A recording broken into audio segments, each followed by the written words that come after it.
परिचय। माँ, तुम क्या कर रही हो? मैं तुम्हारी फ्रॉक पर एक प्रतिरूप की सिलाई कर रही हूँ। माँ, क्या तुम मेरी कुछ और फ्रॉकों पर इस तरह के प्रतिरूप की सिलाई कर सकती हो?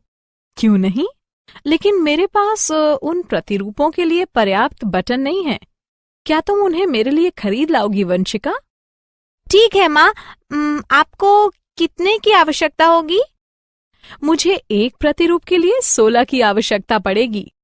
मैं 5 फ्रॉकों पर प्रतिरूप चाहती हूँ, इसलिए मुझे 16 गुना 5 यानी 80 बटन खरीदने होंगे।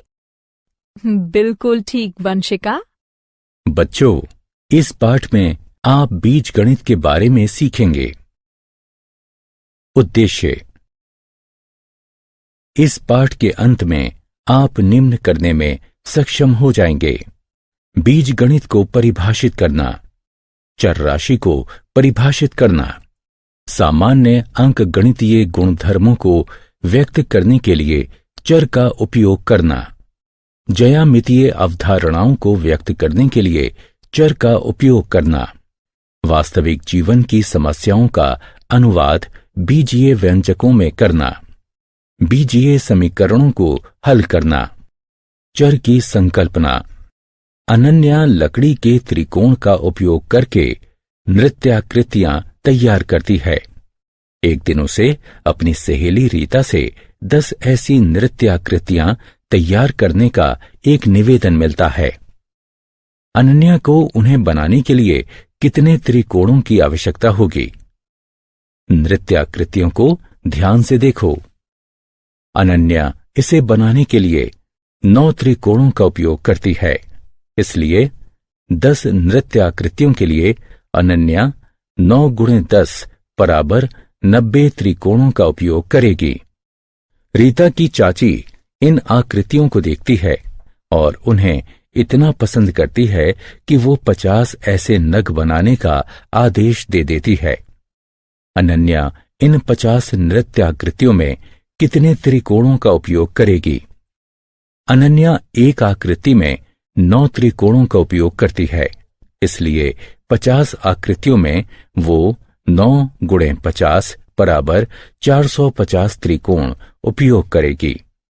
अनन्या 50 आकृतियों में 450 त्रिकोणों का उपयोग करेगी। एक एकल नृत्याकृति में अनन्या द्वारा उपयोग किए जाने वाले त्रिकोणों की संख्या स्थिर है, हालांकि उसके द्वारा उपयोग किए गए कुल त्रिकोणों की संख्या उसके द्वारा तैयार की गई नृत्याकृतियों की संख्या के आधार पर बदलती है। इसलिए हम निम्नलिखित व्याख्या द्वारा सामान्यीकरण कर सकते हैं। यदि अनन्या n नृत्याकृतियां तैयार करती है, तब उसे 9 गुणे n त्रिकोणों की आवश्यकता होगी। बीजगणित। बीजगणित गणित का एक खंड है जो वर्णमाला के अक्षरों के साथ संख्याओं को दर्शाता है। विभिन्न उत्तर प्राप्त करने के लिए अक्षरों को विभिन्न संख्याओं से बदला जाता है, इसलिए चूंकि अक्षर का संख्यात्मक मान घटता बढ़ता है, उन्हें चर कहा जाता है। आइए कुछ और वास्तविक जीवन की परिस्थितियों को देखते हैं जिसमें बीजगणित का उपयोग किया जाता है। राजू एक हाउसिंग सोसाइटी में कारों को साफ करता है। वह प्रत्येक कार को साफ करने के 200 रुपए लेता है। राजू की कुल आय चर के रूप में व्यक्त कीजिए। राजू की कुल आय उसके द्वारा साफ की गई कारों पर निर्भर है। मान लीजिए कि वो n कारें साफ करता है। राजू द्वारा एक कार को साफ करने का मूल्य 200 रुपए है, तो राजू द्वारा n कारों को साफ करने का मूल्य 200 गुणा n रुपए होगा। अतः राजू की कुल आमदनी है 200 n रुपए। आइए एक और उदाहरण देखते हैं। रिया अभी 5 वर्ष की है। अब से 10 वर्षों बाद की उसकी आयु ज्ञात कीजिए। एक चर के साथ व्यंजक का सामान्यीकरण कीजिए। अभी रिया की आयु 5 वर्ष है। 10 वर्ष पश्चात रिया की आयु 5 + 10 होगी। m वर्ष पश्चात रिया की आयु 5 + m होगी। इसलिए अब से m वर्षों के पश्चात रिया 5 + m वर्ष की हो जाएगी। अंक गणितीय गुण एवं चर। आइए अब चरों की सहायता से कुछ और अधिक उपयोग होने वाले अंक गणितीय गुणों को व्यक्त करते हैं। ये गुण हैं क्रम विनिमय गुण, साहचर्य गुण, वितरण गुण। आइए प्रत्येक बिंदुओं को संक्षेप में देखते हैं। क्रम विनिमय गुण। दो संख्याओं का जोड़ और गुणा क्रम विनिमय होता है। दूसरे शब्दों में दो संख्याओं के जोड़ और गुणा के क्रम में बदलाव उनके योग और गुणन को प्रभावित नहीं करता है। 9 + 8 तथा 8 + 9 बराबर होता है 5 × 6 तथा 6 × 5 बराबर होता है। क्रम विनिमय गुण सभी संख्याओं के लिए सत्य है। अतः हम इसका चरों के साथ निम्न रूप से सामान्यीकरण कर सकते हैं। a + b बराबर b + a, a × b बराबर b × a। साहचर्य गुण। तीन संख्याओं का जोड़ और गुणा साहचर्य होता है। दूसरे शब्दों में तीन संख्याओं के जोड़ और गुणा के क्रम में बदलाव उनके योग और गुणन को प्रभावित नहीं करता है। कोष्ठक में 9 + 8 + 7 तथा 9 कोष्ठक में 8 + 7 बराबर हैं। कोष्ठक में 5 × 6 × 4 तथा 5 गुणा कोष्ठक में 6 × 4 भी बराबर हैं। साहचर्य गुणधर्म सभी संख्याओं के लिए सत्य है। अतः हम इसका चरों के साथ निम्न रूप से सामान्यीकरण कर सकते हैं। कोष्ठक में a + b + c बराबर है a + कोष्ठक में b + c बराबर है a × b × c बराबर है a × b × c बराबर है। वितरण गुण। इस व्यंजक को देखिए।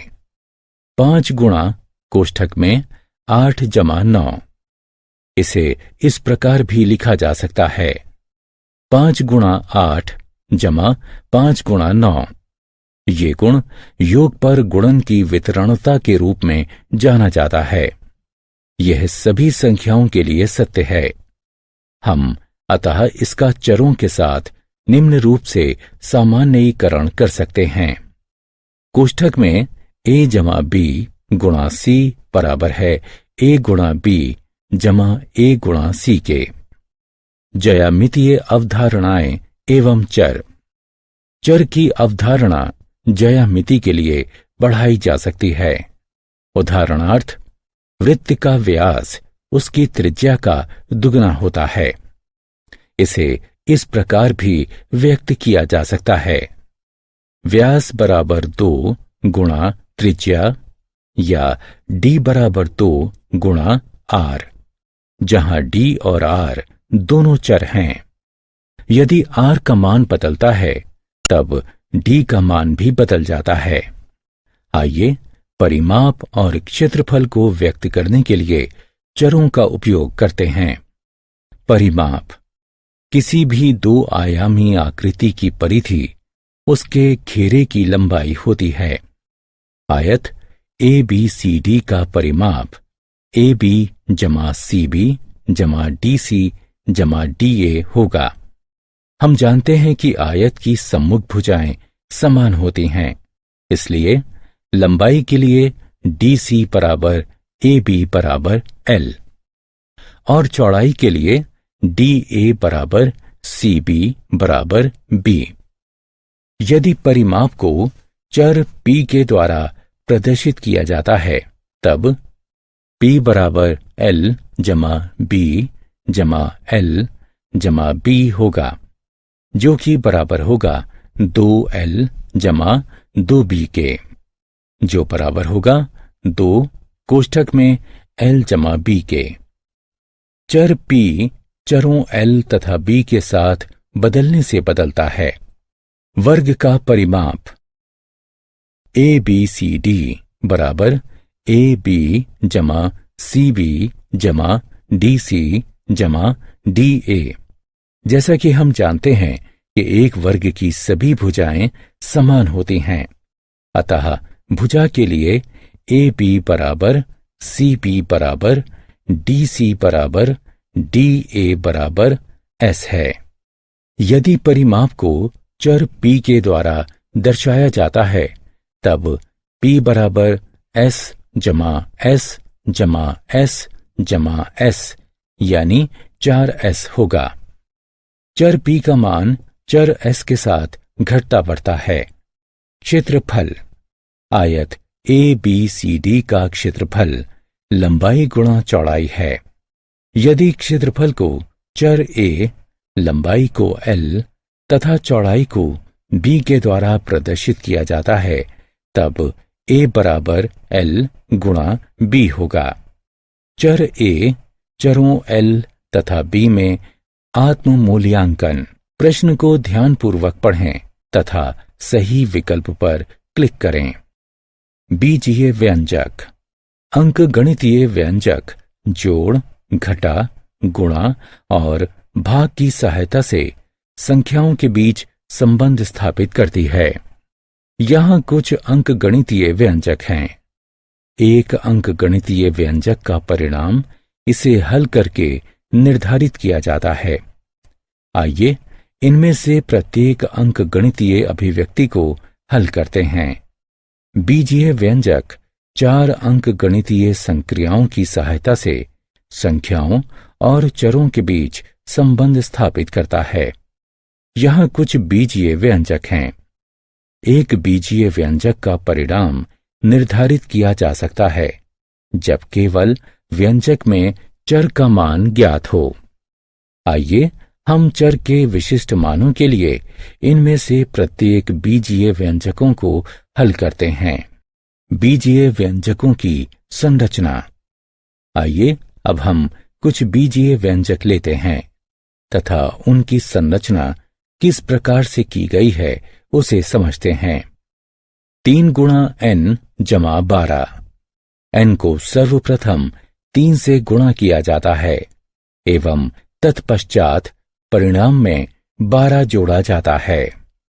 y भाग 7 जमा 5। y को सर्वप्रथम 7 से भाग दिया जाता है, तत्पश्चात परिणाम में 5 जोड़ा जाता है। कोष्ठक में r घटा 8 गुणा 14। 8 को सर्वप्रथम r से घटाया जाता है, तत्पश्चात परिणाम को 14 से गुणा किया जाता है। 6 जमा 3 गुणा कोष्ठक में m घटा 12। m से सर्वप्रथम 12 को घटाया जाता है, तत्पश्चात अंतर को 3 से गुणा किया जाता है एवं परिणाम में 6 जोड़ा जाता है। 56 भाग कोष्ठक में s गुणा 3। s को 3 से गुणा किया जाता है एवं तत्पश्चात गुणन को 56 से विभाजित किया जाता है। आइए अब हम बीजीय व्यंजकों की सहायता से कुछ वास्तविक जीवन की परिस्थितियों को व्यक्त करते हैं।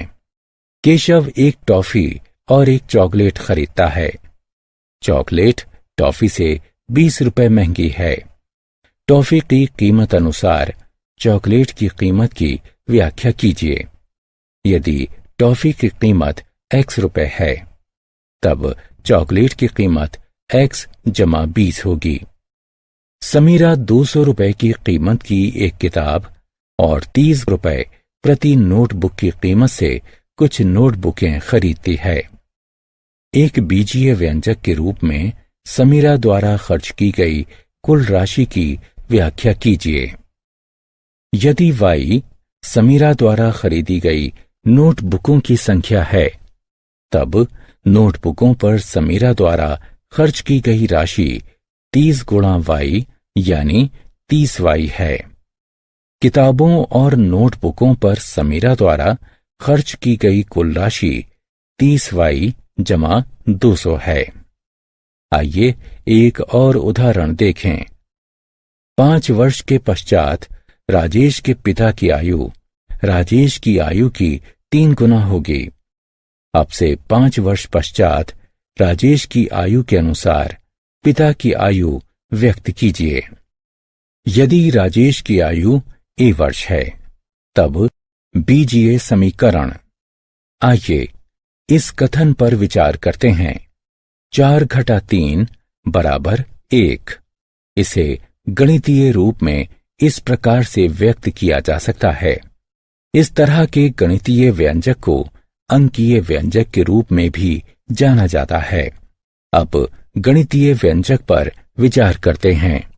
t घटा 5 बराबर 2। ये गणितीय व्यंजक एक बीजीय समीकरण है। एक बीजीय समीकरण एक या एक से अधिक चरों का होता है। आइए अब हम समीकरण के 2 गुणधर्मों को देखते हैं।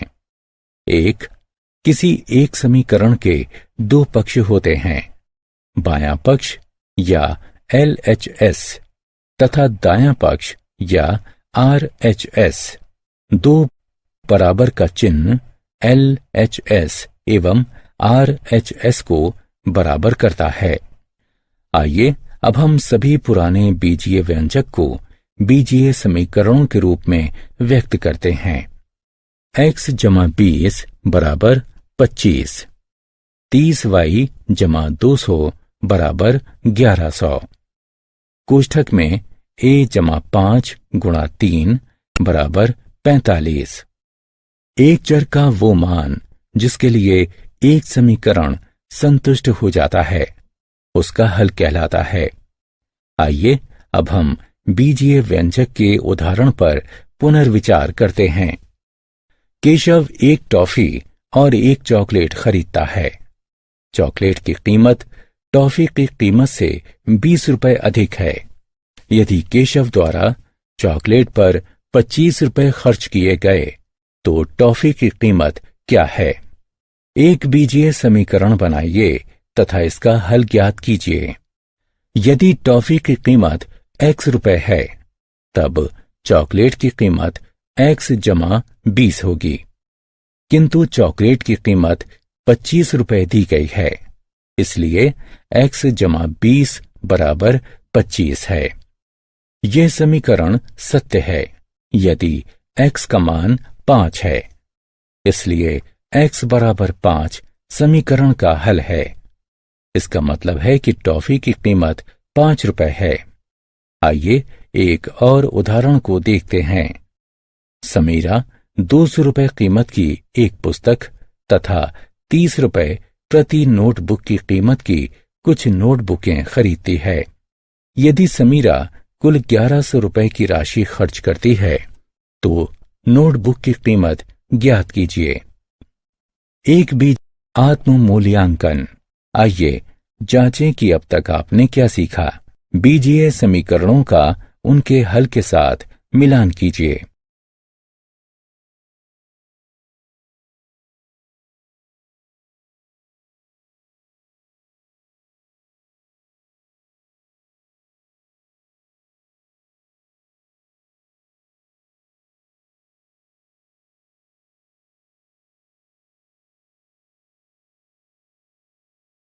सारांश।